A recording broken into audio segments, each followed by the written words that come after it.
বৌদি, ও কাকিমা, ও জেঠিমা, ও ঠাকুমা, তোমরা যে আমাকে ছোটবেলা থেকে ভুলভাল কাজ শিখিয়েছো, তার জন্য এখন আমাকে পস্তাতে হচ্ছে। তোমরা তো নিজেও ঠিক করে করোনি, আর আমাকেও ঠিক করে শেখাওনি। তার জন্য আমার কত প্রবলেম হচ্ছে জানো? কিসের কথা বলছি বলো তো? এই শাঁখ বাজানো। তোমরা তো ঠিক করে বাজাতে জানো, কী করে কি জানি সন্ধ্যা দাও, কেমন ভুলভাল করে শাঁখ বাজিয়ে ঠাকুরকে ডাকো। হ্যাঁ, এটা কি ঠিক? আজকে তোমাদেরকে আমি শেখাবো কী করে ঠিক করে শাঁখ বাজিয়ে ঠাকুরকে সন্ধ্যা দিতে হবে, বুঝলে? চলো তোমাদের কাছকে শিখাই। দেখো, এই হচ্ছে শাঁখ। শাঁখের দেখো মুখটা, দেখো, দেখতে পাচ্ছ? এই যে শাঁখের ফাঁকা দেখছো?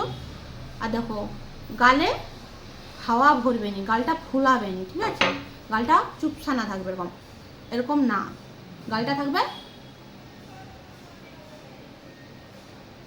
দেখো আমার গালে কিন্তু হাওয়া নেই। হ্যাঁ, আর ঠোঁটটা কি করবে? হুম হুম আর ফু দিবে না, ফু দিবে না, এতে চুষবে শাঁখটা। আর তারপরেই দেখবে সুন্দর একদমে মধুর আওয়াজ বেরোচ্ছে, একদমে মধুর। চলো তোমাদেরকে বাজিয়েই দেখাই। আর হ্যাঁ, মুখটা উপর থেকে নিচে আনবে নি, যখন শাঁখটা বাজবে নিচ থেকে উপর দিকে তুলবে, ঠিক আছে? চলো তোমাদেরকে বাজিয়ে শোনাই।